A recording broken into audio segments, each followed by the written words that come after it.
38%তকৈও অধিক লোক এতিয়া ফেটি লিভাৰৰ সমস্যাত ভুগিছে। বৰ্তমান সময়ত 38%, 35ৰ পৰা 38% মানুহে ফেটি লিভাৰ সমস্যাত ভুগিছে। গতিকে সৰু সৰু ল'ৰা ছোৱালী দেখোঁ প্ৰতিজন মানে ক'বলৈ গ'লে প্ৰতিজন আমাৰ এই অসমীয়া মানুহৰ প্ৰতিজন মানুহেই এই ফেটি লিভাৰৰ সমস্যাত ভুগে। সৰু ল'ৰা ছোৱালীৰ পৰা বয়োজ্যেষ্ঠজনলৈকে এতিয়া হাৰ্ট এটেক হয়। ইয়াৰ মূল কাৰণ শাৰীৰিক ব্যায়াম নকৰা। আৰু যিটো হাৰ্ট এটেকৰ সমস্যা আহিছে ইয়াৰ মূল কাৰণ হ'ল সেডেন্টাৰী লাইফষ্টাইল। তেওঁলোকে কোনো ধৰণৰ শাৰীৰিক ব্যায়াম নকৰা।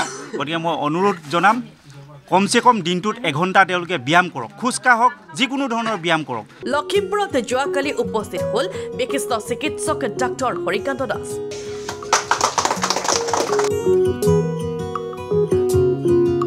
ৰন্তিজান তিনিআলি ব্যৱসায়ী সন্থাৰ সহযোগত তেওঁ জনসাধাৰণক আগবঢ়ালে বিনামূলীয়াকৈ স্বাস্থ্য পৰীক্ষা। এনেকুৱা ধৰণৰ মেডিকেল কেম্প আগতেও কৰিছোঁ আৰু ৰন্তিজান ব্যৱসায় সন্থাই তেওঁলোকে মোক নিমন্ত্ৰণ কৰি আছিল বহুদিনৰ পৰা। মই সময় উলিয়াব পৰা নাছিলোঁ। আজি তেওঁলোকৰ উদ্যোগত আজি ইয়াত আহি বহিছোঁ। খুব ভাল লাগিছে। গাঁৱৰ ৰাইজে খুব তেওঁলোক যে স্বাস্থ্যৰ পক্ষে খুব সজাগ আৰু সচেতন এই কথাটো ভাবি ভাল লাগিছে। ইমান মানুহ আহি ইয়াত উপস্থিত হৈছে, তেওঁলোকৰ লগত কথা পাতিছোঁ। তেওঁলোকৰ বিভিন্ন ধৰণৰ সমস্যা আছে আৰু এই সমস্যাবিলাক একদম তেনেই নগণ্য আৰু সাধাৰণ সমস্যা। এই সমস্যাবিলাক তেওঁলোকে নিজেই নাইকিয়া কৰিব পাৰিব। আমাৰ মানুহলে এটা কথা আহ্বান জনাম যে তেওঁলোকৰ স্বাস্থ্য ৰক্ষা কিন্তু ডাক্তৰে তেওঁলোকৰ স্বাস্থ্য ৰক্ষা কৰিব নোৱাৰে।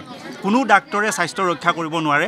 যদি ডাক্তৰৰ পৰামৰ্শ গ্ৰহণ কৰি ডাক্তৰে পৰামৰ্শহে দিব পাৰে। যদি মানে ডক্তৰে নিজেই যদি সকলোবিলাক সমস্যা সমাধান কৰিলেহেঁতেন তেতিয়া ধনী ধনী মানুহবোৰৰ কিন্তু বেমাৰে নহ'লেহেঁতেন। গতিকে মই সকলোকে আহ্বান কৰিম অন্ততঃ দিনটোৰ 24 ঘণ্টাৰ ভিতৰত 1 ঘণ্টা নিজৰ স্বাস্থ্যটোৰ কাৰণে নিজৰ স্বাস্থ্যৰ পক্ষে উলিয়াই লওক। গোটেই দিনটোত একো এক্সাৰচাইজ কৰিব নোৱাৰিলেও অন্ততঃ তেওঁলোকে 5 কিলোমিটাৰ খোজকাঢ়ক, খুব বেগাই খোজকাঢ়ক আৰু সুস্বাস্থ্য তেওঁলোকে স্বাস্থ্যৱান হৈ থাকক। এইখিনি মই অনুৰোধ কৰিম। হয়, বিনামূলীয়া স্বাস্থ্য পৰীক্ষা শিবিৰ আৰু লগতে স্বাস্থ্য সজাগতা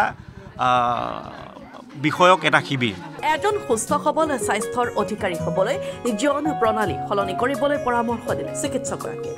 আমাৰ মানুহে চাওঁ, মই কেতিয়াবা সোধোঁ যে আপোনালোকে স্বাস্থ্যৰ পক্ষে কি কৰে। বহুতে কয় যে আমি দৈনন্দিন সদায় খোজকঢ়া কাম কৰোঁ। তেতিয়া যদি সোধোঁ আপুনি কিমান সময় খোজকাঢ়ে, তেতিয়া আমাক কয় যে 1.5-2 কিলোমিটাৰ আমি খোজকাঢ়োঁ। এনেকৈ মানে তেওঁলোকৰ উত্তৰ আহে। গতিকে অনুৰোধ কৰিম 1.5-2 কিলোমিটাৰ নহয়, অন্ততঃ মিনিমাম 5 কিলোমিটাৰ খোজকাঢ়িবলৈ চেষ্টা কৰক।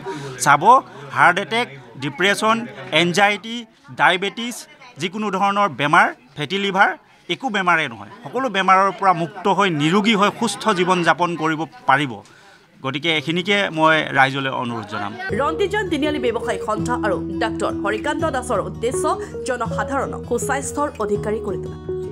মই ৰন্তিজান তিনিআলিৰ ব্যৱসায়ী সন্থাৰ প্ৰতিষ্ঠাপক সভাপতি হিচাপে মই সকলোকে ধন্যবাদ জ্ঞাপন কৰিছোঁ।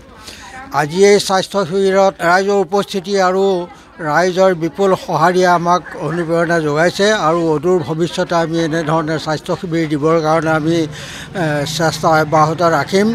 আৰু এই স্বাস্থ্য শিবিৰৰ জৰিয়তে যাতে আমাৰ ৰাইজৰ, দুখীয়া ৰাইজৰ, এই বানবিধ্বস্ত অঞ্চলৰ ৰাইজৰ অকণমানো যাতে উপকাৰ হয় তাৰ বাবে আমি সকলোকে আহ্বান জনাইছোঁ। আৰু সেই এনেধৰণে ভৱিষ্যতে যদি অদূৰ ভৱিষ্যতে আমি স্বাস্থ্য শিবিৰ দি দিওঁ তেতিয়াহ'লে সেই শিবিৰত সকলোৱে অংশগ্ৰহণ কৰি স্বাস্থ্যৰ সজাগতা তথা আৰোগ্যৰ কাৰণে তেওঁলোকে যিখিনি চেষ্টা কৰিব সেইখিনি অব্যাহত ৰাখিবলৈ মই সকলোকে অনুৰোধ জনাম। প্ৰগ্ৰামটো ভালেই পাইছোঁ। ইয়াতো তেখেতৰ ওচৰত বহুতেই দেখাইছে, গোগামুখতে গৈ দেখাইছিলেগৈ, কিন্তু তেখেতসকলে ভালেই পাইছে আৰু ইয়ালৈ কেম্পটো অহাৰ কাৰণে আমি যথেষ্ট উপকৃত হৈছোঁ। তেখেতক অশেষ ধন্যবাদ। কাৰণ আমি ফোনতে যোগাযোগ কৰিছিলোঁ আৰু এতিয়া তেখেত নিজে যেতিয়া আহিছে, নিজে লগ পাইছোঁ, ফিজিকেলি লগ পাইছোঁ, ভাল পাইছোঁ, ভালেই লাগিছে। ৰন্তিজান তিনিআলি ব্যৱসায় সন্থাৰ উদ্যোগত যি বিনামূলীয়া শিবিৰ আয়োজন কৰিছে এইটো এটা খুব ভাল পদক্ষেপ। লগতে ছাৰে বিনামূলীয়া সময় তেখেতে আহি ডক্টৰ হৰিকান্ত দাস ছাৰে এই এটা ভাল সময় উলিয়াই আমাৰ মাজত উপস্থিত হৈ যি তেখেতে বিনামূলীয়া চিকিৎসা সেৱা আগবঢ়াইছে, এই সুযোগতে আমি সকলো অঞ্চলৰ হৈ তেখেতক ধন্যবাদ জনাইছোঁ। Bureau report, Lakhimpur.